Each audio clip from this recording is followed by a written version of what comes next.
আসসালামু আলাইকুম viewers, welcome to my channel bright cooking ideas. আমি আজ আপনাদেরকে বাটার ক্রিম ফ্রস্টিং তৈরি করে দেখাবো। বাটার ক্রিম ফ্রস্টিংটা খুবই বেসিক একটা ফ্রস্টিং। এই ক্রিম তৈরি করা খুবই সহজ, আর এই ক্রিমটা দিয়ে আপনারা যে কোনো কেক, কাপকেক ফ্রস্টিং করতে পারবেন, অথবা কেক ডেকোরেশনের জন্য যে কোনো ফ্লাওয়ারও কিন্তু এই বাটার ক্রিম দিয়ে তৈরি করতে পারবেন।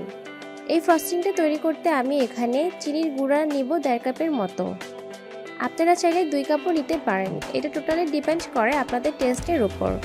সো চিনিটাকে আমরা যে রেগুলার চিনি খাই সে চিনিটাকে ব্লেন্ডারে খুব ভালোভাবে ব্লেন্ড করে অথবা পাটায় বেটে নিতে হবে, যেন কোনো আস্ত চিনির দানা না থাকে।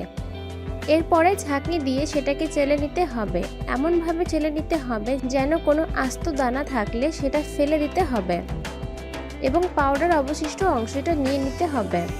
যদি চিনির কোনো দানা থাকে তাহলে কিন্তু আপনার ফ্রস্টিং ভালো হবে না। একটা চিনি ভাব দাঁতের নিচে লাগবে, যেটা কিচকিচ করবে বালুর মতো।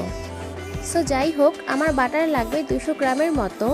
আমি এই বাটারটা প্রায় 30 থেকে 40 মিনিট আগে ফ্রিজ থেকে বের করে নিয়েছি। বাটারটা অবশ্যই রুম টেম্পারেচারে থাকতে হবে, একদম শক্তও না আবার একেবারে নরম তেলতেলেও হয়ে যাবে না। জাস্ট হাত দিয়ে ধরলে যখন দেখবেন হালকা নরম নরম হয়ে গেছে তখনই বুঝবেন বাটারটা রেডি। এখানে আমি ভ্যানিলা এসেন্স নিব 1.5 চা চামচ পরিমাণ, আর এখানে আমি ঠান্ডা দুধ নিয়েছি 6-7 টেবিল চামচ। জাস্ট দুধটা একটু ফ্রিজে রেখে ঠান্ডা করে নিলেই হবে। এবার একটা বলে আমি বাটারগুলোকে নিয়ে নিয়েছি। এবার আমি ইলেকট্রিক মিক্সার দিয়ে বাটার ক্রিমটা তৈরি করব। আপনাদের কাছে যদি ইলেকট্রিক মিক্সার না থাকে তাহলে আপনারা হ্যান্ড উইস্ক দিয়েও করতে পারবেন, বাট হ্যান্ড উইস্ক দিয়ে করলে সময়টা একটু বেশি লাগে আর কষ্টও বেশি হয়।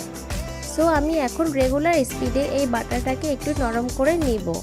এবার আমি এর মধ্যে ভ্যানিলা এসেন্স দিয়ে দিচ্ছি। এবার আবার বিট করব এবং এই এসেন্সটাকে ভালোভাবে মিশিয়ে নিব।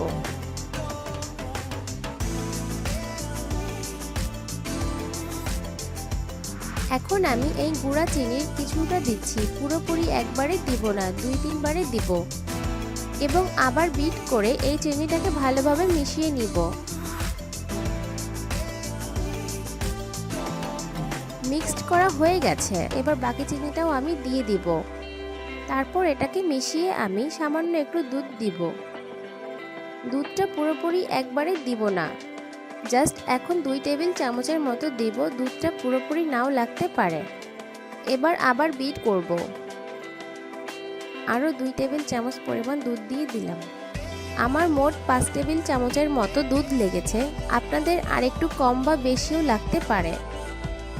এই কারণে একেবারে দুধটা না দিয়ে একটু একটু করে দিতে হয়। ঠিক যে পর্যায়ে দেখবেন জাস্ট একটু হাত দিয়ে চেক করবেন। যখন দেখবেন চিনিটা গলে গেছে আর কোনো অবশিষ্ট অংশ নেই, হাতে কোনো দানা বাঁধে না, ঠিক সে পর্যায়ে বুঝতে হবে যে আর দুধ দেওয়া যাবে না। তখনই দুধ দিয়ে স্টপ করে দিতে হবে। দেন আর 2-3 মিনিট বিট করলে ক্রিমটা দেখবেন যে একেবারে ফ্লাফি অ্যান্ড স্মুথ হয়ে এসেছে, তখন আর বিট করারও দরকার নেই। সো আমার বাটার ক্রিম ফ্রস্টিংটাও রেডি। আমি একটা স্প্যাচুলা দিয়ে একটু চেক করে দেখাচ্ছি এই ক্রিমটা কতটা সুন্দর হয়েছে এবং এটা স্প্যাচুলা দিয়েও পড়ছে না। এখন এই ক্রিমটা দিয়ে আপনি যে কোনো ধরনের কেক বা কাপকেক ফ্রস্টিং করতে পারবেন। আশা করি আজকের এপিসোডটি ভালো লেগেছে। পরবর্তী এপিসোড দেখার জন্য নিমন্ত্রণ জানিয়ে আজকে বিদায় নিচ্ছি। ভালো থাকবেন, আমার চ্যানেলটি সাবস্ক্রাইব করবেন এবং আমার রেসিপিটি সবার সাথে শেয়ার করবেন। আল্লাহ হাফেজ।